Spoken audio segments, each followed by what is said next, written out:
I want to talk about what is the difference between a democracy and a constitutional republic. So I want to go through this video quickly because we have a few more things to get into, guys. All right, let's get this. This is not just a crisis of Roe. This is a crisis of our democracy. I mean, they are quite literally trying to dismantle democracy. Our democracy is what is at stake. Protecting our democracy. And the greatest democracy on earth. Our democracy. Our democracy. Our democracy. So the rest of us can continue to live in a democracy. Almost assuredly, you've heard claims from critics on the American left that aspects and outcomes of our political system are undemocratic. This tends to happen when, for instance, a new law or judicial ruling is not supported by popular opinion, or when a politician is elected by winning the electoral vote, but not the popular vote. Get rid of the Electoral College and everybody. The basis of these claims is essentially that a democracy should reflect popular opinion in almost every respect. But it's worth asking, is that what a democracy is designed to do? A democracy is a political system in which the people have an electoral say in the legislation. By that definition, the definition, giving the people an electoral say is what a democracy is designed to do. And that electoral say means that popular opinion is an important factor in the governance of a democracy. But if popular opinion was the only factor that mattered, that wouldn't be democracy. That would be pure majoritarianism. With pure majoritarianism, popular opinion dictates that whatever the majority want, they get. And that might sound fair, unless you happen to have heard of history, which That's just crazy. And again, I didn't know some of this. This is an educational part for me as I'm growing and understanding what's happening in our country and trying to make sense of it from a Christian perspective. Boy. Okay, we talking about democracy here from the perspective of mob rule, right? But look how much things have changed.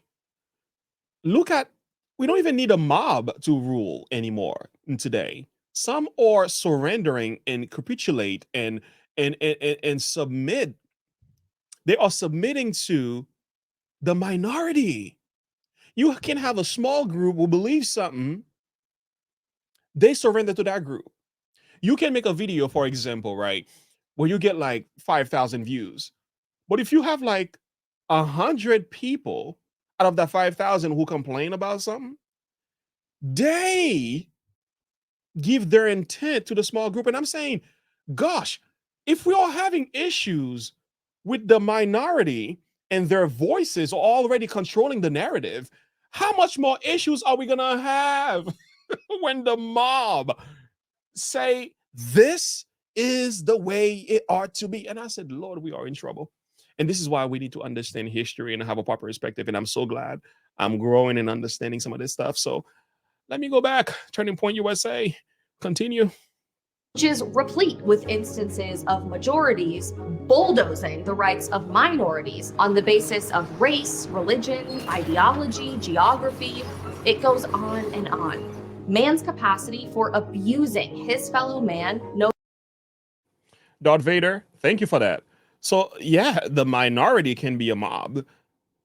Just means they have the loudest voice in the room. Exactly. I thought about that because I was looking for a place to eat and I went on Yelp just to see the reviews. And the sad truth is, oftentimes, the people who are not happy are the ones that are speaking about their experience on these apps. They have the loudest voice. They are the one giving you 1 star. Here are my complaints. But oftentimes people who are having good experiences just go home and they don't put a review behind. So when we're looking for stuff, we base our perspective from the perspective of others who've had bad experiences with the company, where there are hundreds of others who have like, wow, I've had a good time. The food was delicious. The riches was great, but they don't say anything. And this is the problem in our culture today. The people who know better are not talking. And the people who are either deranged, confused, and misled They have the loudest voice in the public square. They are canceling the culture. They are determining who should have a platform, who should not have a platform. And the politicians are submitting to the loudest voice. The squeaky wheel gets the oil. So I'm trying to say, friends, listen, we can't just be still and watch the world burn. We can just sit back and watch the enemy destroying the world from within when the power is with the majority, but we are not using that to bring about positive change. This is a problem. Knows almost no bounds. But perhaps you're not familiar with history and you still think pure majoritarianism sounds like a good idea. After all, what could be bad about a political system governed solely by popular opinion? Popular is right there in the name. But the problem is, so is opinion. And if you've ever met anyone with opinions, well, you know that opinions can get messy. They change. Sometimes they change rapidly and significantly. Sometimes they change and then change back. And sometimes they are based on misinformation, lies, or even malicious propaganda. If pure majoritarianism somehow avoids becoming a weapon with which to commit gross human rights violations, it's still an engine for chaos, generating cycles of debate that never actually settle on anything. Or, worse yet, a tool to be manipulated by malicious forces. A flimsy raft tossed around the sea by the winds of popular opinion and waves of treachery. And to be fair, it's hard to imagine that critics on the left are actually advocating for pure majoritarianism. It's not difficult to understand its perils and to appreciate that in order to avoid being tossed around by popular opinion, a democracy must be fashioned into a more seaworthy vessel. But what kind of vessel? Is it a gondola, a cutter, a battleship? That's where the real disagreements take place. The ship known as the United States, the USS US, was fashioned by the Founding Fathers, who started from a historically rare place. They weren't taking over an existing government, they were creating one from scratch. They could choose any political system, and what they chose was certainly a democracy. But with all the rudders and armaments the Founding Fathers put in place, our political system might be more fully described as a constitutional republic with democratic representation. To understand exactly what that means, we'll break down the constituent parts. We'll start with republic. From the Latin res publica, meaning public affair, a republic is basically the type of government we have, one that is by and for the people. The alternative would be a country that is privately held or the property of its rulers. We've already discussed the democratic part. By virtue of the fact that we, the American people, are given an electoral say in our legislation, the United States is a democracy. But when we say democratic representation, we are specifying that the United States is a representative democracy, as opposed to a direct democracy. That's because our electoral say comes from the fact that we vote on who represents us in both the legislative and executive branches, where laws are made and enacted. This is one of the many mechanisms the Founding Fathers put in place to protect us from being tossed around by popular opinion, in that upon being elected, our representatives have the autonomy to make their own decisions. We get to choose who is making decisions, and we have recourse if we don't like their decisions, because our representatives must regularly run for re-election. But at the federal level, we, the American people, are not making decisions about legislation. Of course, at the state and local levels, there are instances in which we engage in direct democracy by voting on various referendums. Because it's a gross misappropriation of funds. The Founding Fathers designed our political system to be more adaptable to popular opinion as we move from the federal to the local level. Smaller populations can get more specific in crafting laws to meet their needs. Because if a local government begins to become something that we find disagreeable, we have the option to move.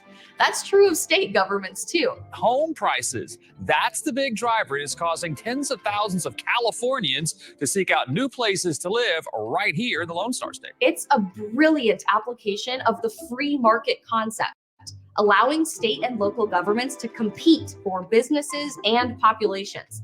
But because there is only one federal government, anything done at that level will affect every American.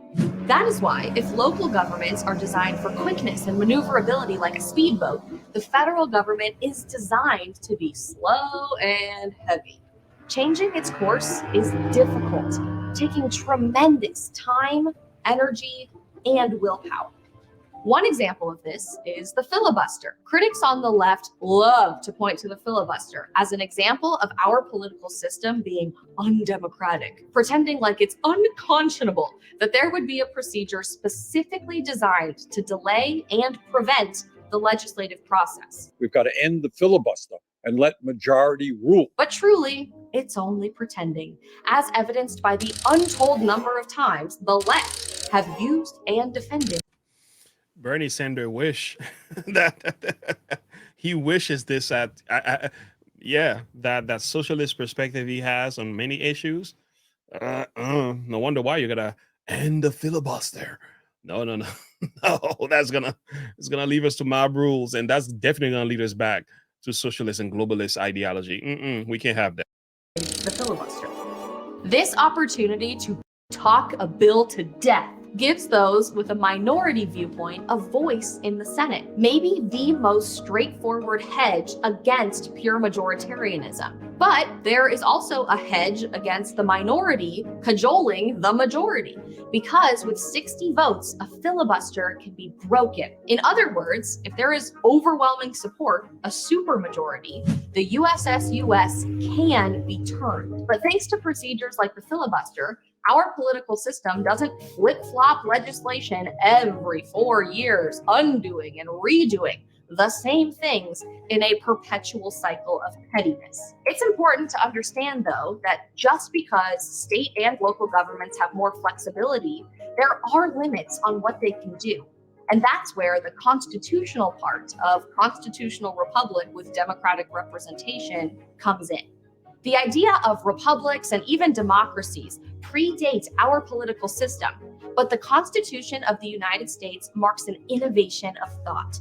It's the Founding Fathers' most important contribution to societal evolution, laying out the ideals that exist at the foundation of this nation, fundamental rights that precede the formation of any government, and that cannot be taken away. Federal legislators, as well as state and local governments, aren't working on a blank page. The Constitution hands them a coloring book, and if they color outside the lines, it's the role of the judicial branch to correct their work. This is why all of the complaining that the Supreme Court's recent decision in Dobbs v. Jackson Women's Health Organization is unconstitutional is totally incorrect. The Supreme Court justices are never supposed to be guided by public opinion, which is why they are appointed, immune from the concerns about having to run for re-election. Their job is to uphold the Constitution, regardless of public opinion. In the case of Dobbs, the Supreme Court found that the courts that ruled on Roe v. Wade and Planned Parenthood v. Casey overstepped, acting as legislators and writing law. They corrected that error by returning the issue of abortion to the state level. And, we have Donald Trump to thank for that as well.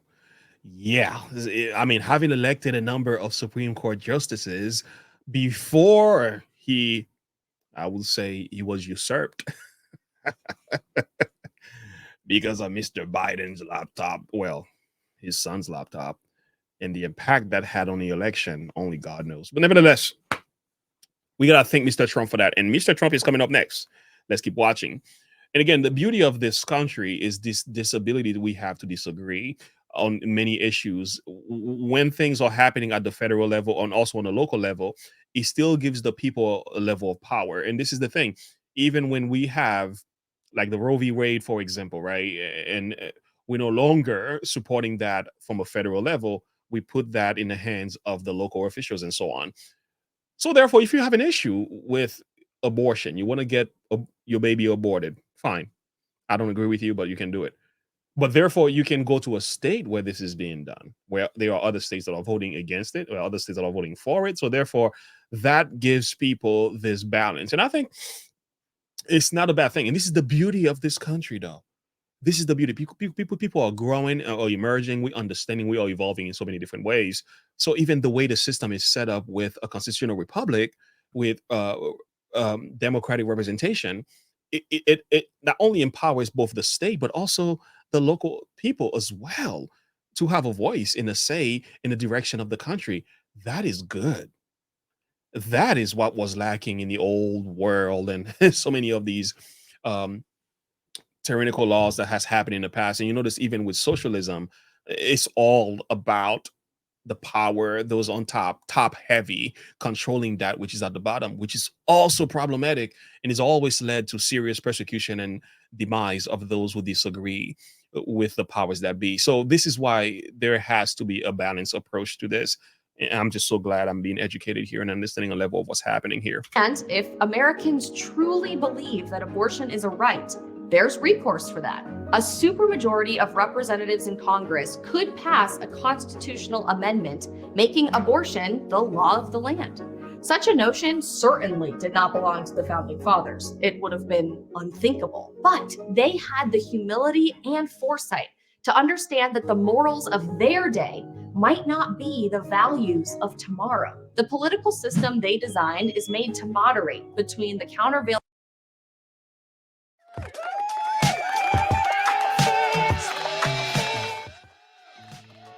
The founding fathers were way ahead of their times.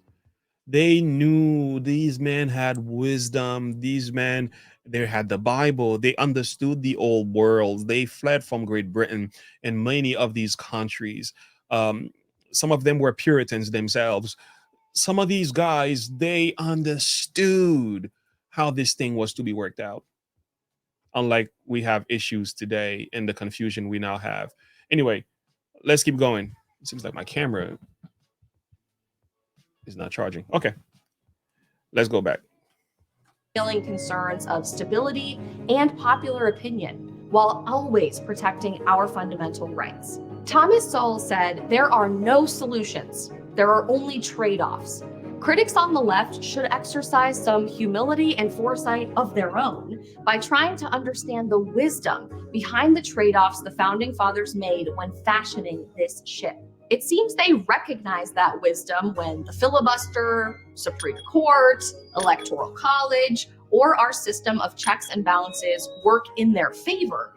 But it's worth a reminder that it is the functions of our political system that make it democratic, not the outcomes. But if they still want to claim that our political system is undemocratic, the question becomes, what is the superior alternative? Clearly, it's not a monarchy or a dictatorship or pure majoritarianism. And if you think pure majoritarianism is bad, a European parliamentary system where a political party with a quarter of the popular vote makes decisions for the entire country is no better. Our federalism ensures that people in New York don't have to live under the laws that work for Wyoming. And the people in Wyoming don't have to live under the laws that work for New York. And that's certainly preferable to Canada's system, in which the country is governed by 3 cities. If nothing else, the proof of the founding fathers' wisdom can be found in the fact that the Canada. Gosh. Where do I start? Oh my Lord. Did you guys watch the video that I did with that 16-year-old? His name was Josh, who was arrested because he said there are only 2 genders. I know we like to look at what's happening over there and say, look what's going on over there, friends. We're not far from this. We're not far from this. We're not far from this. I'm just saying, friends, this is the danger of playing with the freedom that's been given us. Again, it's not free, so we got to fight for it. But yeah, I mean, the system in Canada is somewhat, some of the Canadians, we need to pray for them. United States isn't just the longest standing constitutional republic in the world, it's the most badass battleship the seas have ever seen. Ah, I love that. I love that. You gotta hear that. Is the badass. She said battleship the world has ever seen. This is exactly correct. This is why I love my country, man. I love the United States. For those of you who don't know, I was born and raised in Haiti, Haitian by birth, but American by naturalization. I will not surrender the freedom we have here. And believe me, I know injustice and corruption. I've lived it the first 15 years of my life. This is an amazing country to live in. It's not perfect. We got issues. There's some things we need to work on. We got to fight. We got to debate. We got to pray for one another. But the freedom you have in this country, I'm telling you, there are places in the world where it's not happening. It's not happening. You're not going to find it. This is why I embrace what we got going on here.